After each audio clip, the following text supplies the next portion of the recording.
guhigura imihigo byo ni ngombwa kuko guhiga biraje kandi ntago hagira umuhigo ku wundi, abahize ni bahigure kugira ngo batazabasha kongera guhiga kandi iya mbere batarayihiguye. Akazapfa kabungira kazakica, akazapfa kabungira kazakica.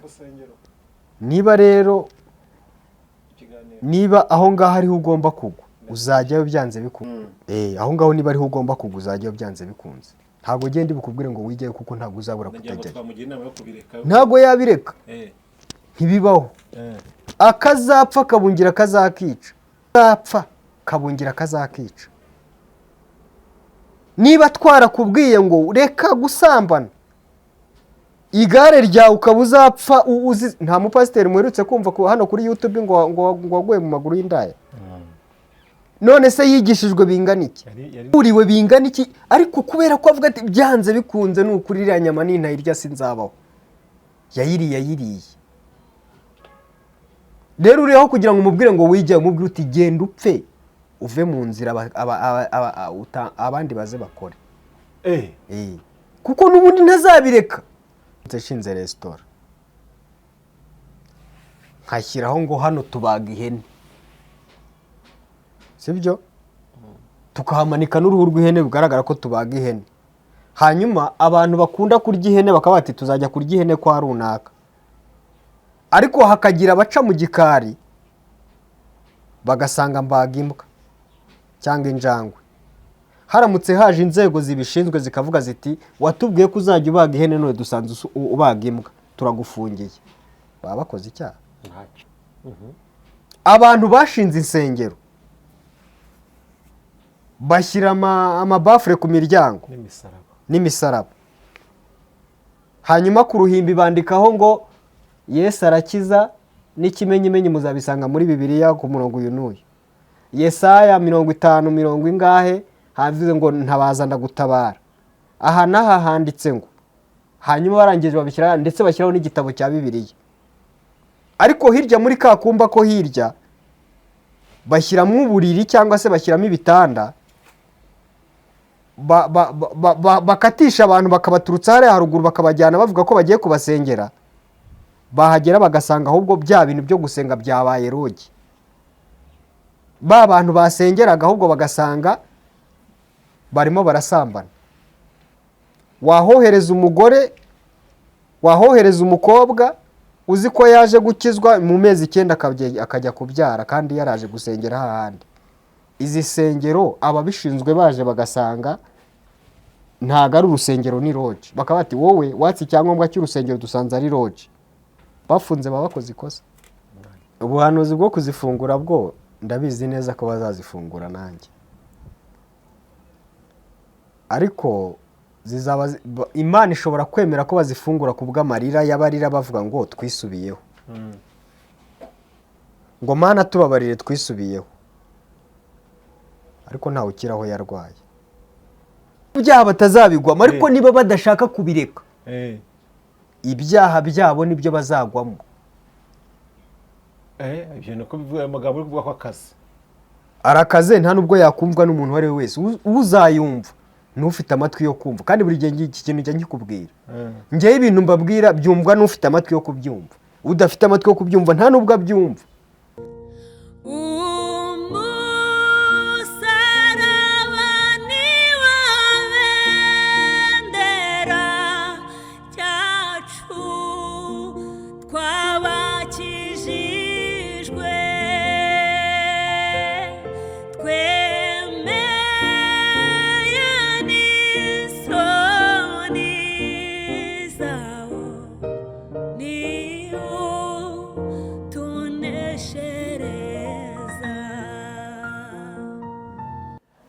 Reka tubasuka twifurize amahoro y'Imana, twifurize umugisha w'Imana mwese mu gukurikira ibiganiro byose bica ku Musaraba TV. Umugisha w'Imana rero nubane namwe kandi kuko kwiza kw'Imana kube ku buzima bwanyu ndetse n'abanyu bose.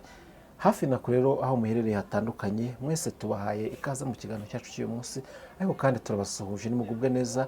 Uwiteka Imana abishimiye mu izina rya Yesu Kristo. Ngeze umugisha mpuye n'umuhanuzi w'Imana Didier, niyo tugiye kuganira muri kano kanya. Muramuzi n'umukozi w'Imana, tujye tubana kenshi. Dushimye Imana rero ko mu gihe cyari kimaze tutabonana, uyu munsi Imana imushoje kugira ngo twongere tuvuge kubera ko Imana. Didier, turagusuje mu izina rya Yesu. amahoro amahoro, Umeze neza? turaho. Iminsi myinshi ariko bitari cyane. twari tugukumbuye kuri kamera rwose, tugaruka kera. Nimba Imana itagikora ngo iguhe ubutumwa, ntabwo nzi impamvu. Ntabwo Imana irarira kudakora, buri munsi irakora. Ariko ntabwo yagutumaga. Urebye ubutumwa buhoraho se, ntubona na ba bantu bo mu isoko bavuga ati nimwumve uko ivuze, nimureke kwiba, mureke gusambana, mureke kuroga, mureke gutwara abagabo b'abandi no kwica no kugira gute, kandi akahava mu kanya hakaza undi cyangwa nejaga. Ubutumwa bwo buhoraho, ahubwo hari igihe umuntu aba akeneye no kugira indi mirimo akora imubeshaho mu buzima busanzwe. Imana kugira yaguha ubutumwa ukanga kubutambutsa ngo ugiye kwikorera imirimo, ntabwo uba wanze kubutambutsa, uba uzaza kubutambutsa. none ntabwo bushobora gutinda ukaza byaragize ingaruka ku bantu. Urabona ibi bintu dukora ntabwo ari akazi kadutunze, ni akazi nyine dukorera Imana, ariko dufite ibindi bintu dukora dukeneye ko bitubeshaho mu buzima busanzwe. Rero Imana ishobora kuguha ubutumwa yenda uri mu kazi, mukumvikana ko uzajya kubutambutsa nk'ejo, nabyo birashoboka. Imana muradiringa mukumvikana. Imana irumvikana, ntabwo ibintu by'Imana bibamo. Nese ko abantu njye numva ngo Imana yabujije kugira ikindi kintu bakora ngo bajye batanga ubutumwa birirwa bagenda gusa. Kuki wowe ishobora gutuma kugukoresha nk'ibyo nk'uko ngo cyangwa ntabwo aba ari ukuri? Ntabwo imihamagara ari imwe. Ntabwo imihamagara ari imwe, gusa mu buryo bwiza iyo udasuzugura Imana, wumvikana n'Imana, byanze bikunze ibizi ko ibyo ugiyemo hari buze kuvamo imibereho yo mu buzima busanzwe, kuko Imana izi ko abantu barya. Izi ko abantu barya, ariko ntabwo izi ko bagira imiryango. Irabizi. Mbese iyo ibwiye umuntu ngo nzaguha urubyaro si umuryango. Kongera ikavuga ngo agakiza ngo ni ikineye, ngo ndeba umuntu, ntabwo ndeba umuryango we, ireba wowe wenyine, ntabwo ireba umugore wawe. Irabireba. Ujye uzakoze iby'umugore se. Ko n'Imana yakubwiye ngo nguhaye urubyaro, ibyo nyine ni ibyo ku isi, ariko nibiza kugera mu bintu by'ubugingo, izareba ubugingo bw'umuntu ku giti cye. Si nk'ibyo navuga. Ariko muri ubu buzima busanzwe irabizi ko nkeneye kubaho, irabizi ko umuryango ukeneye kubaho, irabizi ko umuryango wanjye ubaho ari uko nahagurutse. Niba rero impagurukije ikambwira iti jya mu murimo wanjye, ubwo kugira ngo wa muryango uzabeho, ubwo ni ukuvuga ngo wa murimo w'Imana iracishamo inzira zizatuma wa muryango ubaho, icishije mu bushake bwayo, mu mbaraga zayo. Ishobora kugutegeka wowe ubwawe tutanavuganye, ikagutegeka ukampa 5, igategeka uriya akampa 10. Icyo ntemera cyo ni abantu bagenda basaba bavuga ngo dukorera Imana none nimuduhe. Ibyo ngibyo ntabwo mbyemera, n'Imana ntibyemera. Ariko ngo hadutse n'abandi bantu Didier, ntabwo turatanga ikiganiro, ngo abandi bantu bafite bagenzi bawe bafashe bino bintu babikoresha babigira igikoresho cy'iterabwoba. Gute? Ahaza akabwira Didier ufite abana 5 n'urugero, ntabwo nzi abana ufite. Ukaba Didier akambwira ati wansenge mfite umwana urwaye. Ahita akoza ati ufite abana bangahe ubundi? Dufite 5. Ahita avuga ati Imana iravuze ngo muri abo bana 5 kugira ngo umwana akire, buri mwana uramutangira Bibiliya, cyangwa mutangiye iki kintu runaka, nutagikora uretse n'uwo ngo n'abandi bose barapfa. Bibiliya se hanyuma ndayihandese. Wowe nyine avuga ati Bibiliya guri mu 20, nyereze byo amafaranga mu 20 nzagenda munziha. Ati ndayiguye. Ntabwo yemera kuyigura. Yavuga ati gereza igure mu 20, za zindi zo munsi ntibazibara. Igiciro ni 20, ni 20. Bibiliya zabo zigura 20. Bibiliya zabo zigura 20. Bibiliya ubwo kagatanga Bibiliya 5 ngo ni 100. kugira ngo abana babeho. Nutayatanga uretse nawe wangurwa no bose barapfa, nawe urapfa. Urumva ko babigize igikoresho cy'iterabwoba, kandi mu bana mu murimo ni bene se. Aba bateye ubwoba. Abo ngabo ni ibisambo, ni ingegera, ni abarwayi bo mu mutwe, kubera ko Bibiliya ni ukuvuga ngo Bibiliya ntago bibiliya ugomba kuza kuvuga ngo uraha umuntu ngo uramuha bibiliya kandi ngo ajye kuyifashisha abantu. ngo afite abakirisitu nyine kandi nta n'itora yagira. ngo afite abakirisitu ibyo ntago bibaho. niba kubaza nyine nagira ngo nagira ngo baze ese Imana ishobora gutegeka umuntu kugira ngo bino bintu bikore ni uko urampa ibi ngibi. Iyi Imana gutegeka neza ku Imana ntabwo itegeka umuntu icishije mu wundi. Imana iriyizira. Ni ukuvuga ngo ntabwo Imana itegeka umuntu icishije mu wundi. Ubu ngubu ntabwo Imana ishobora kumbwira ngo jya kubwira uriya muntu ngo tanga inka yenda n'urugero uyihe kanaka. Oya, ahubwo aho ngaho Imana iriyizira. Iriyizira mu mutima wawe wo kumva umutima wawe urimo uragutegeka ngo hereza umuntu ikintu runaka. Noneho yenda nk'umuhanuzi mwanahura akakubwira ati ariko wasuzuguye Imana, ariko ntakubwira ngo yarakubwiye ngo ugire gutya na gutya, cyane cyane iyo ari kwiyerekezaho. Iyo ashaka ko ari ubwe yiyerekezaho, uwo ni ingegera mbi. None abo bantu reka mvuge ngo biyise, mbabarire ndabikora mbikoresha gutya, abo bantu biyise abahanuzi bagafata izina ry'Imana cyangwa se impano z'Imana, uyu munsi bakaba bagize igikoresho cy'iterabwoba. Icyambere babigize igikoresho cy'iterabwoba, nje ndirimbo nabakuramo icyaha. Ubundi abo ngabo ni icyaha. Nawe ko igikoresho cy'iterabwoba ni iterabwoba bakoresha. Cya kabiri ni abesikoro. N'amabandi.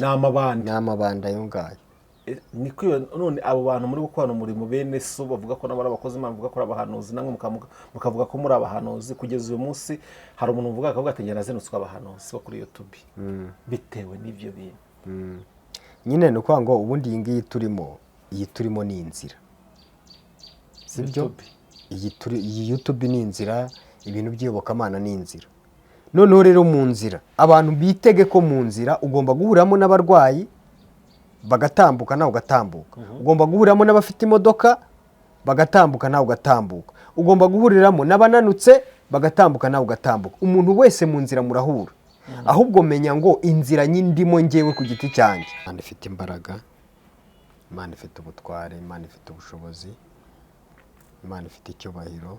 Duciye bugufi muri aka kanya ngo ushyirwe hejuru kandi wubahwe, kuko uri umwami utubabarira ibyaha n'ibicumuro, kugira ngo gusenga kwacu kumvikane kukugera imbere kumeze nk'uguhumurira neza, kandi ibyo tugiye kuvuga bibe biturutse kuri wowe, ntibibe ibyacu. Izina ryawe rihabwe icyubahiro. Dushyigikire, utugirire neza muri byose, ni mu izina rya Yesu, amen. Amen. Yego, dukomeze twiganirira, twari turi kuganira kuri icyo kintu cyabo bisaba abantu, ko ugasanga bari gutuma abantu benshi bazinukwa izina ry'Imana, reka mvuge gutyo. Nubwo wenda atari impamvu, ariko nabo baciye ikiraro. Muri gukora nabo umurimo gute? Ese muri gusenga Imana gute muri isengesho? Bariya bameze nk'ibishyimbo. Ni ukuvuga ngo buriya mu bishyimbo hagomba kubamo ibishyimbo by'ibijori. Rero umuhinzi we agomba kumenya ibishyimbo bizima n'ibishyimbo by'ibijori. Abantu bagomba kumenya ko mu myaka yose bafite harimo ibijori, no mu murimo w'Imana ibijori bibamo. Ibijori ni bya bishyimbo by'ibihuhwe.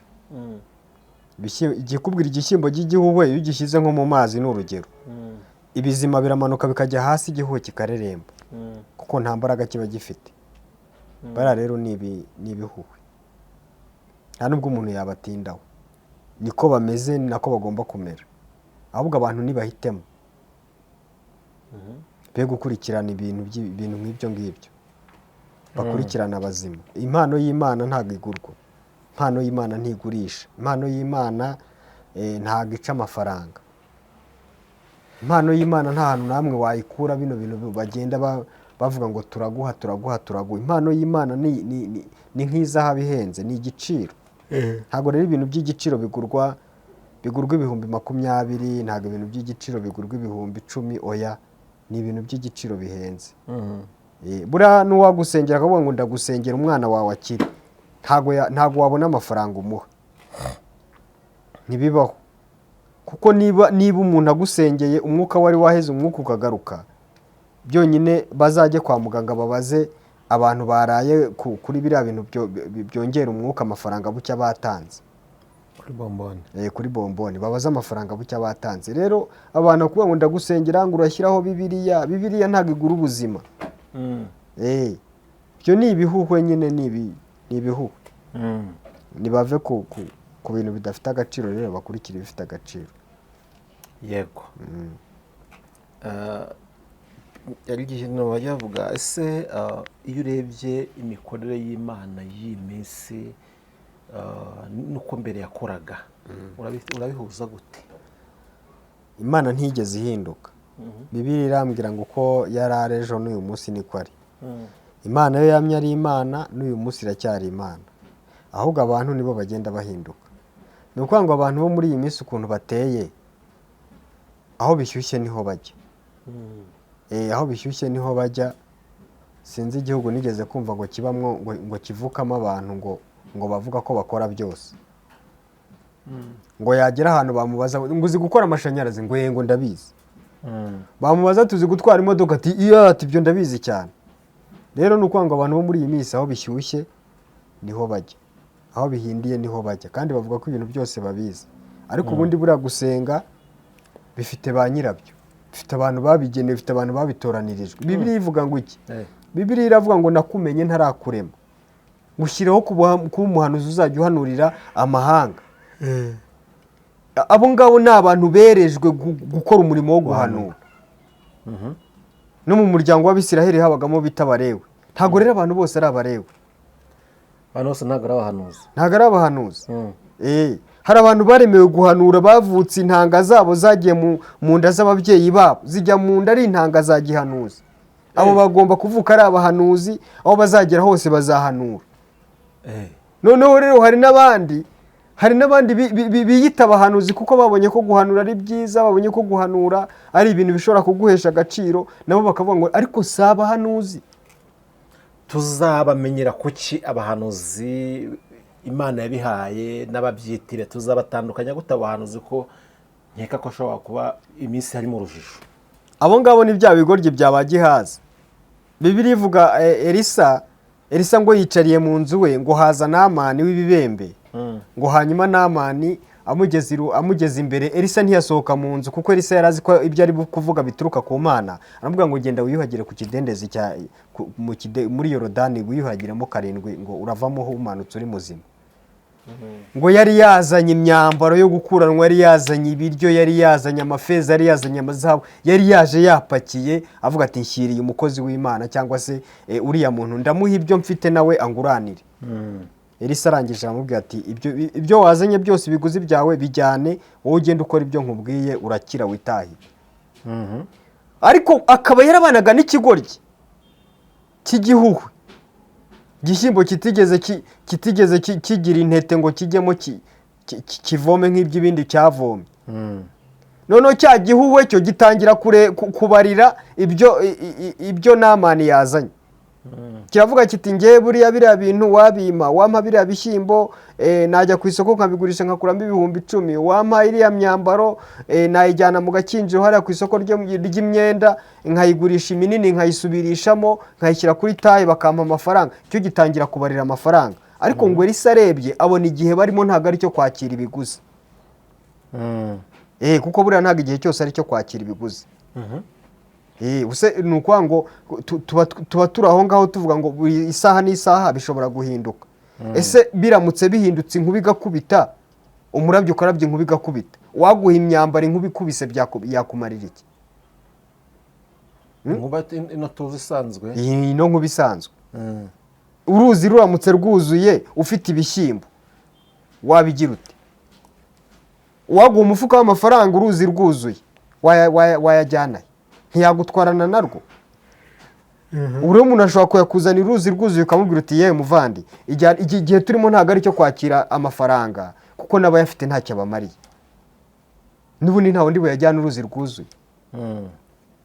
Elisa arebera mu mwuka, arareba ngo abona icyo gihe si cyo kwakira ibiguzi. Aramubwira ati muvandi ijyanire, genda wowe wiyuhagire wikirire, hanyuma nurangiza witahire. Ngo Gihazi aravuga ati yewe ntabwo ugiye biriya bintu byancika. Rero aba ni ba Gihazi, ni ibigoryi. Ni ibigoryi. Aba ngaba ni abahanuzi b'ibigoryi. Ni abantu batazi igihe barimo. Abantu bari kureba igihe, bari kugendana n'igihe, bazi ko hari igihe cyo kwakira n'igihe kitari cyo kwakira. yego. Ariko se ubundi kwakira amafaranga ku mukozi w'Imana ni icyaha? kwakira amafaranga ku Cyangwa mukozi kwakira ibiguzi?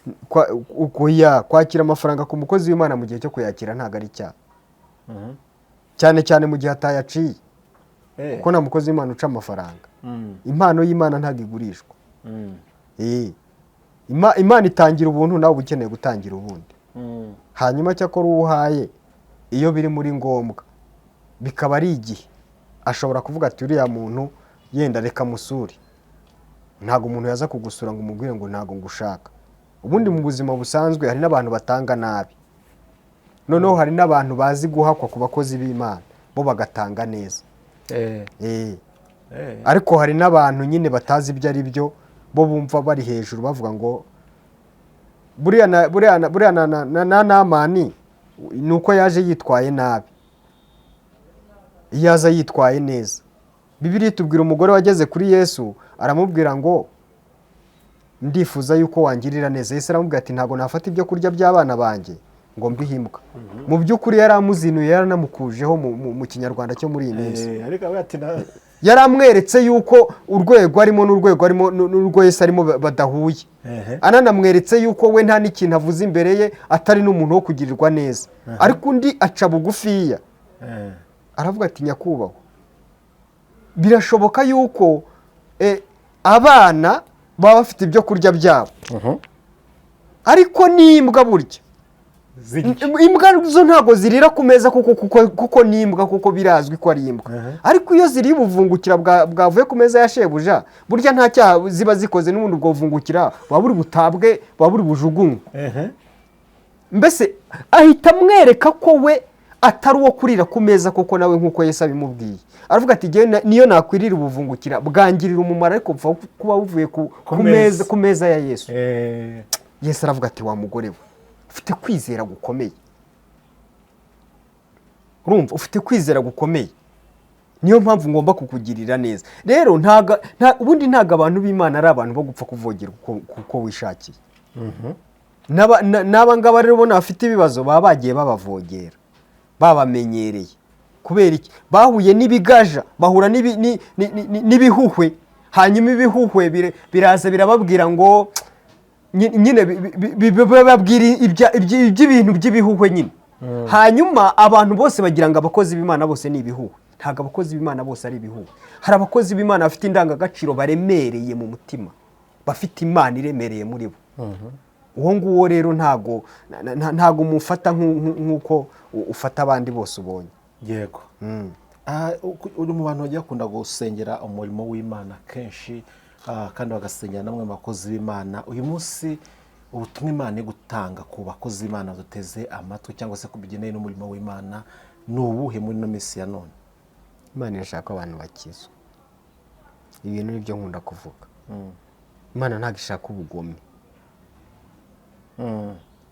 Niba wararemwe ukaba uriho, ufite burenganzira ki bushaka gutuma umugenzi wawe atabaho? Ikintu wiringiye cyangwa ikintu witwaje gituma we wumva wabuza ubuzima mwene so, cyangwa wabuza ubuzima umuntu nawe uri umuntu utaremye, icyo kintu urumva icyo kintu kiguhagazemo ari igiki?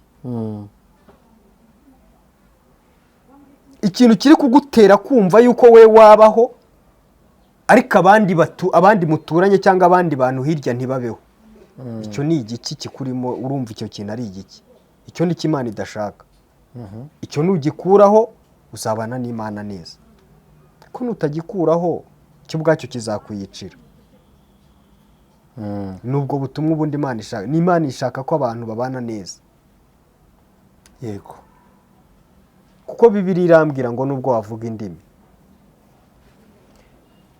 Yego. Didiye, turimaze iminsi turi mu bihe bamwe bari kuvuga ngo ni iminsi ya nyuma, abandi bakibaza kuri bino bihe bikagenda bibacanga, cyane cyane bakubona abantu bashize ururondogo ndako bivuga byabacanze kenshi. Tugiye tubona ibintu muri no minsi mwagiye muhana kenshi, impfu ziraje, impfu zitunguranye, abantu benshi bagiye guhinduka inyamaswa, mwagiye muvuga kenshi cyane. Uyu munsi turi kujya twumva umuntu umwana yishe se, umugabo yishe umugore yego byahoze wareba intera biri uyu munsi ugasanga birakabije umuntu yatwitse twajya kumva twumva undi batwitse umuntu ubwicanyi buteye ubwoba buri kuba muri ino minsi ntabwo tubizi mu minsi yashize ibi bintu ugasanga turi kwibaza nimba ni ibyahanuwe ese ibintu biri kuza bikabije gutya ni iminsi y'imperuka ya yindi bahanuye cyangwa se Yesu yavuze tukabyibazaho cyane bitewe n'ubwo bwicanyi bw'indengakamere abantu bari gupfa cyane impanuka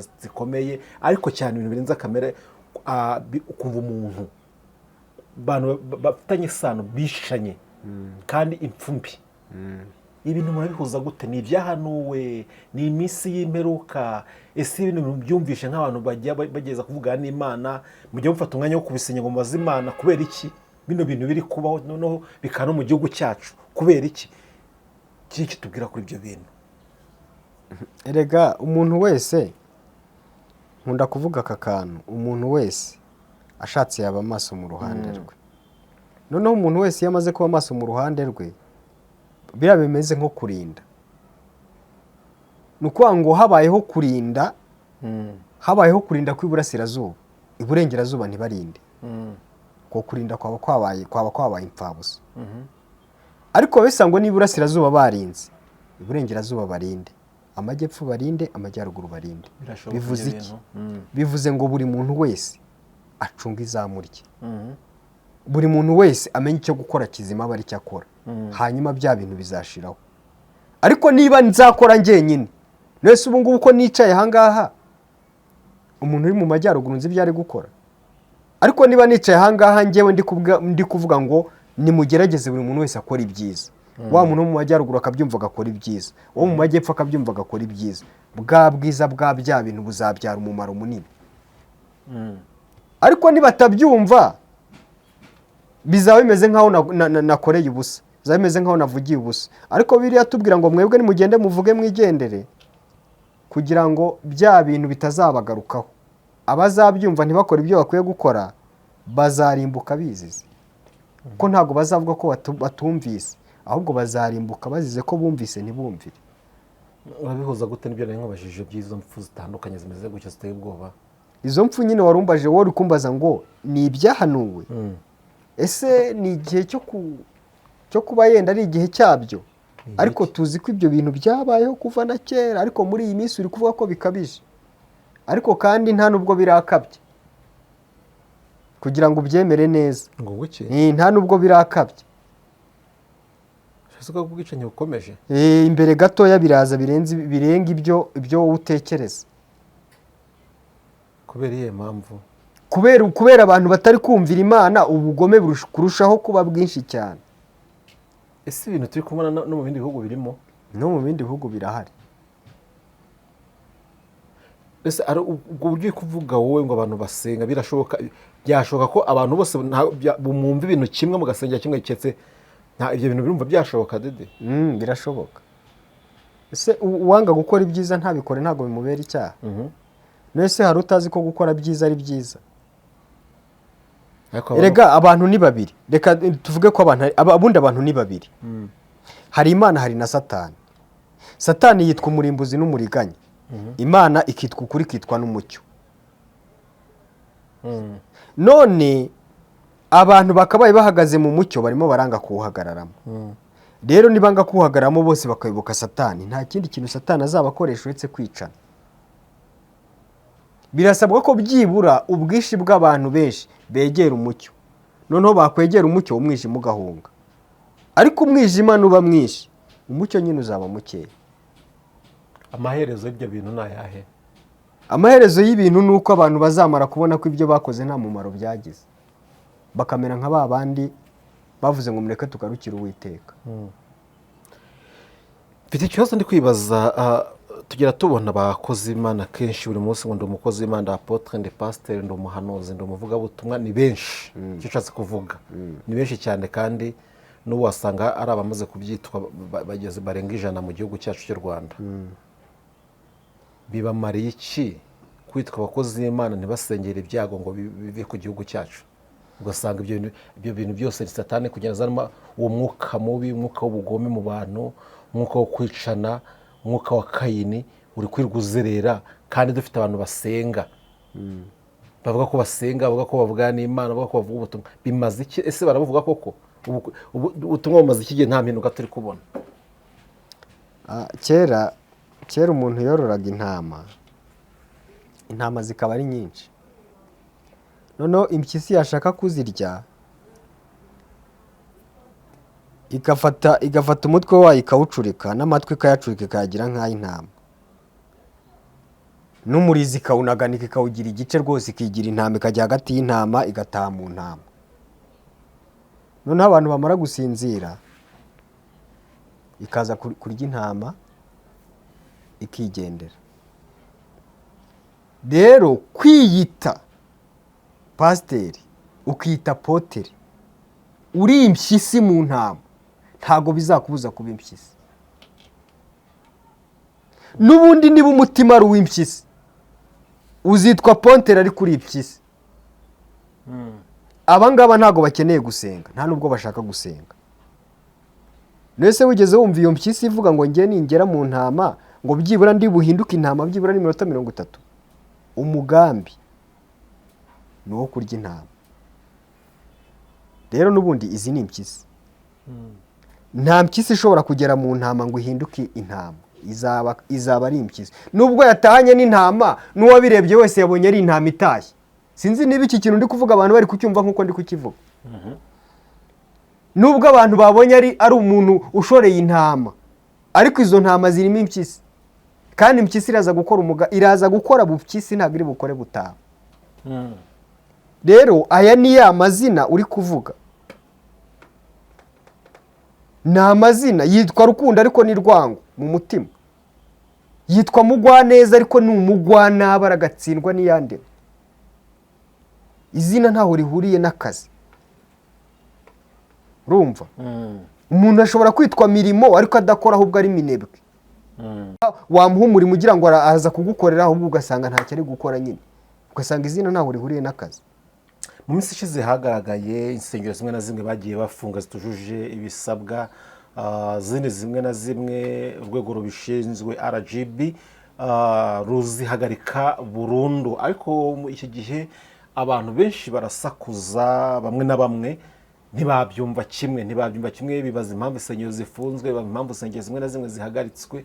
Ariko ese yaba ari wenda uraza kutubwira uko bimeze muri no minsi, nimba ukomeje gusenga.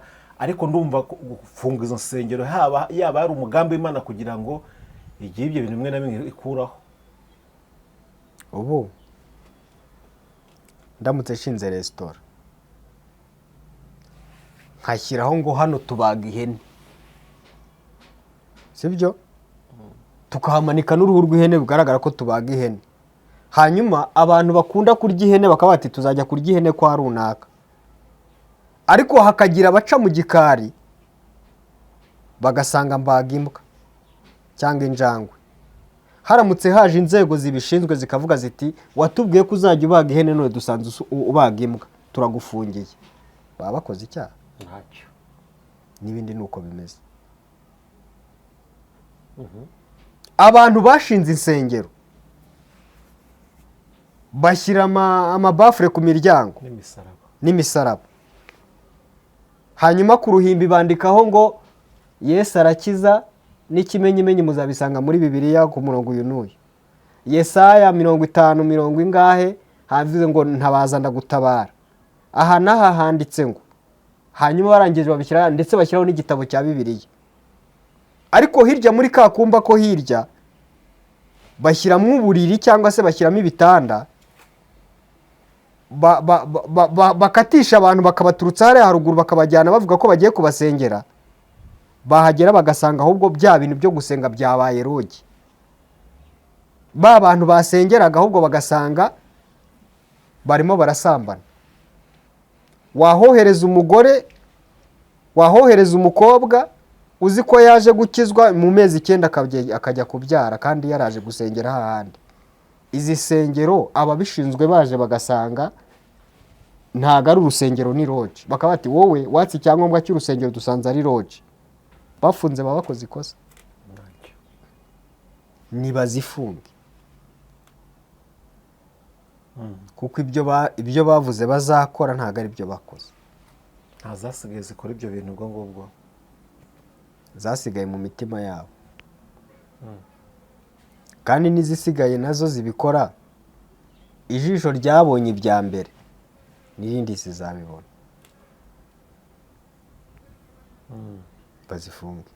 hari abantu bamwe na bamwe bari kugenda batambutsa ubuhanuzi yuko Imana ije kongera kuzifungura. Ese ntabwo mbizi nimba bemeranya n'ubwo buhanuzi, ese nimba ubwemeranya nabwo ibyo Imana yabaregaga baba bamaze kubikosora, Imana ikaba igiye kugira impuhwe? Ubuhanuzi bwo kuzifungura bwo ndabizi neza ko bazazifungura nanjye, ariko Imana ishobora kwemera ko bazifungura ku bw'amarira y'abarira bavuga ngo twisubiyeho, ngo Mana tubabarire twisubiyeho, ariko ntawe ukira aho yarwaye. Umunyarwanda yaciye umugani aravuga ngo akabaye icwende ntikoga, niyo koze ntigake, niyo koze ntigashira umunuko. Reka Imana itanga agahenge, ibanze isuzume ko ibyo bavuze ko bazakora ariko bakoze, kuko Imana buri iyo wihannye, ubundi Bibiliya iravuga ngo iyo wihannye nta rundi rubanza uba ugicibwa, urundi rubanza ruzi iyo usubiye mu byo yagize gute, mu byo wihannye. Abavuze rero ngo Mana tubabarire, noneho igiye gusa nk'ibababariye, irebe ko ibyo basabiye imbabazi ari byo bagiye gukora. Hari uwavuze ngo agahuru k'imbwa iyo gahiye zibura aho zijya. nyuma badakoze ibyo basezanije Imana byagenda bite? Bizaba bibi, agahuru kazaba gahiye. Kubera iki uyu munsi Imana iri kuvuga ngo duhigure imihigo cyane, no kubera iki? Guhigura imihigo byo ni ngombwa kuko guhiga biraje, kandi ntabwo wahigira umuhigo ku wundi. Bisaba ibyo bintu uvuze neza. Oya, ntabwo wahigira umuhigo ku wundi. Abahize ntibahigure kugira ngo batazabasha kongera guhiga, kandi n'iya mbere batarayihiguye.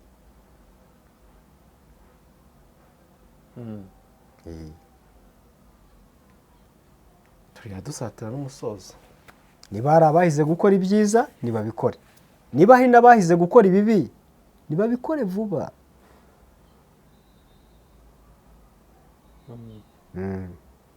Niba warahize kwiba runaka ukabona utazihanganira kubireka, genda umwibe. Hari igihe wasanga igare ryawe ari aho riri. Ubwo ntumubwire ngo ujye gukora ibintu bibi. Oya, akazapfa kabungira akazakica. Akazapfa kabungira akazakica. Niba rero niba aho ngaho ariho ugomba kugwa, uzajyayo byanze bikunze. Aho ngaho niba ariho ugomba kugwa, uzajyayo byanze bikunze. Ntabwo ugenda bukubwire ngo wijyayo kuko ntabwo uzabura kutajyayo. Ntabwo yabireka, ntibibaho. Akazapfa kabungira akazakica. Muri make abahize imihigo myiza ntibahigwe, n'abahize imihigo mibi ntibahigwe. Ni ukwanga umuntu uzicwa n'imodoka, akicwa n'imodoka yitwaye, abandi bose bazabura perime ariko wazayibona kugira ngo azicwe n'aya modoka. Akazapfa kabungira akazakica.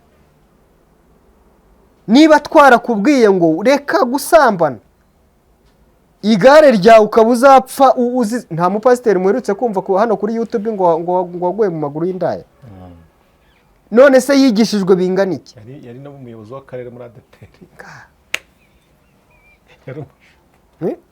Yari umushumba. Yaburiwe bingana iki? Ariko kubera ko avuga ati byanze bikunze n'ukuri iriya nyama n'intayirya sinzabaho, yayiriye. Rero uriho kugira ngo umubwire ngo wijya, umubwire uti genda upfe, uve mu nzira abandi baze bakore. Kuko n'ubundi ntazabireka.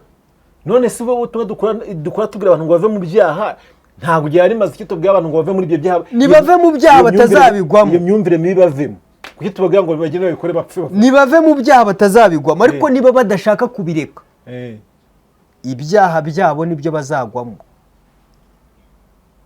ibyo ni uko bivuga amagambo uri kuvuga ko akazi arakaze nta nubwo yakumvwa n'umuntu uwo ari we wese. uzayumva n'ufite amatwi yo kumva, kandi buri gihe iki kintu njya nkikubwira, njyewe ibintu mbabwira byumvwa n'ufite amatwi yo kubyumva, udafite amatwi yo kubyumva nta nubwo abyumva.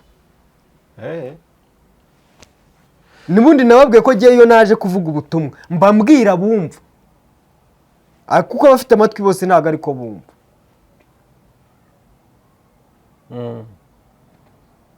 kera twajyaga tujya kuvoma tugatinda, twatinda bakaduhamagara ngo yewe Didiye we atese amazi wayabuze, ati ntayabonye, yamene unzanira ako kajerekani nigireyo.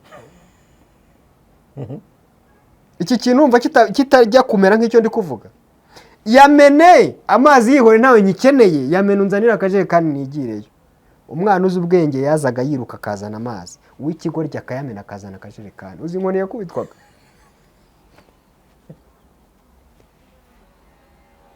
uzi inkoni yakubitwaga? wagiye he? nagiye kuvoma. amazi ari he? wambwiye ngo ninzana akajerekani ngo wigireyo. Okay, niba ufite intego yo kujya gukora icyaha genda ugikore, ariko niba udafite intego yo gukora icyaha kireka icyaha n'iki. ibi si ibintu bibiri kandi bisobanutse byiza. ufite amatwi yo kumva yumva aka kantu k'umwana mvuze ko kuvoma, hanyuma amenye icyo ushaka kuvuga icyo ari cyo. yego katugushimire. sinzi nimba ubutumwa bwose butambukije, ariko nibajyaniraho nibumva ibyo ngibyo bakabikurikiza, Imana izabagirire neza, kandi nibatabikurikiza bazarorere. kutinginga ariko ndinginga iki?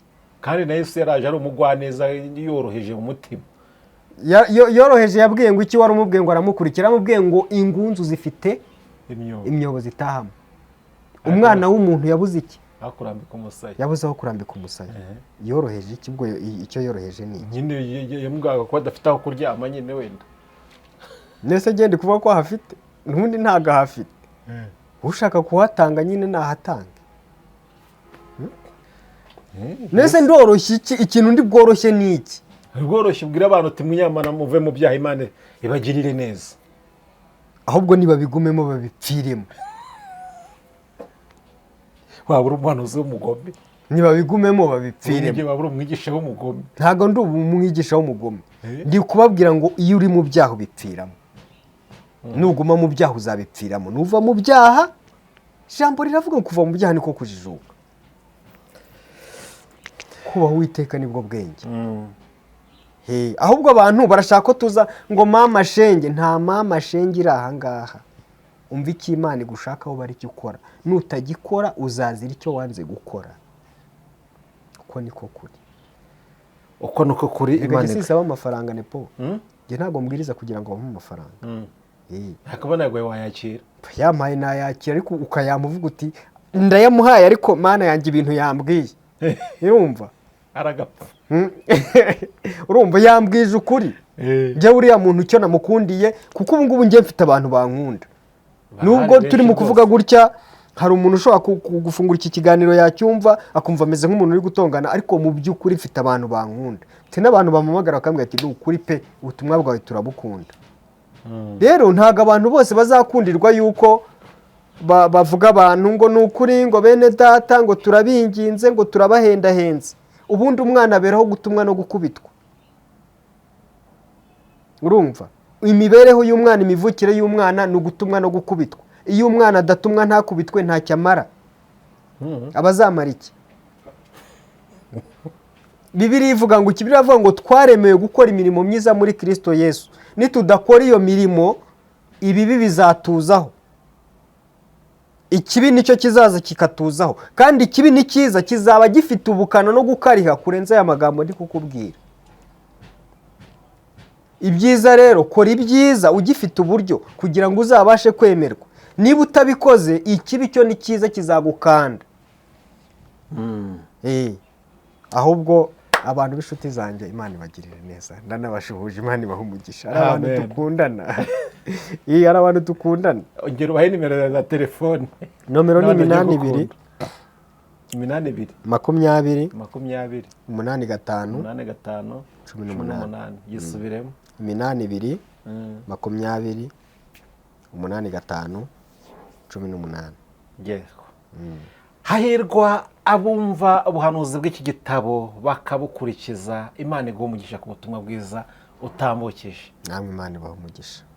Tuganye ku musozo w'ubutumwa bw'uyu munsi, reka tubwire abantu bose baduteze amatwi, tubashimire mbere yuko dutandukana, tubashimire n'ab'agaciro, ariko kandi muri ab'agaciro cyane imbere y'Imana igihe dukurikiza iby'Imana idusaba. Ariko icyo twamaje kumenya byo, gukiranuka ni inyungu zanjye ku giti cyanjye, ntabwo ari inyungu z'Imana. Nudakiranuka uzagongwa. Imana ibahe umugisha. Nzagongwa. Uzagongwa. Nzagongwa. Uzagongwa. Imodoka izangonga. Ikizakugonga cyose ariko uzagongwa. Rinakiranuka. Ariko ni gukiranuka ni inyungu zanjye. Gukiranuka kwegezayo ibibazo, kwegezayo impanuka, kwegezayo ingorane, kwegezayo amakuba, kwegezayo kugenda kwegezayo. Ariko gukiranirwa ni ukwifungira ibikuta byo hirya n'ibyo hino bikakugwaho bikakugonga. Kubera hanze gukiranuka cyane. Bande gumisha nawe Didier. Murakoze. Tuzasubira ubutaha, nanjye bagukunda ndimo. Wari ubizi? Ntago nari mbizi. Nanjye bagukunda ndimo. Reka ngusabire niho abantu b'Imana batureho umugisha nimba bakwiriye. Ariko barawukwiriye ndabizi. Umugisha wo barawukwiriye. Ibiganza bigomba kubahesha umugisha kabisa. Reka tubasengere. Hanyuma Imana ibagirire neza. Amen. Mana Data wa twese uri mu ijuru, ijambo ryarambwiye ngo hahirwa umva ubu butumwa, hanyuma agakurikiza ibyabwo, kuko azagirirwa neza nawe. Girira neza abantu bawe, abisubiyeho mu mutima ubagirire neza, kandi abatisubiyeho ukomeze kubegera, ubatotesha umutoto wawe nk'Imana, ubashyireho igitutu cyawe, bave mu bizira, kuko ibizira nibyo bibica. Tugirire neza twese, ubane natwe ni mu izina rya Yesu. Amen.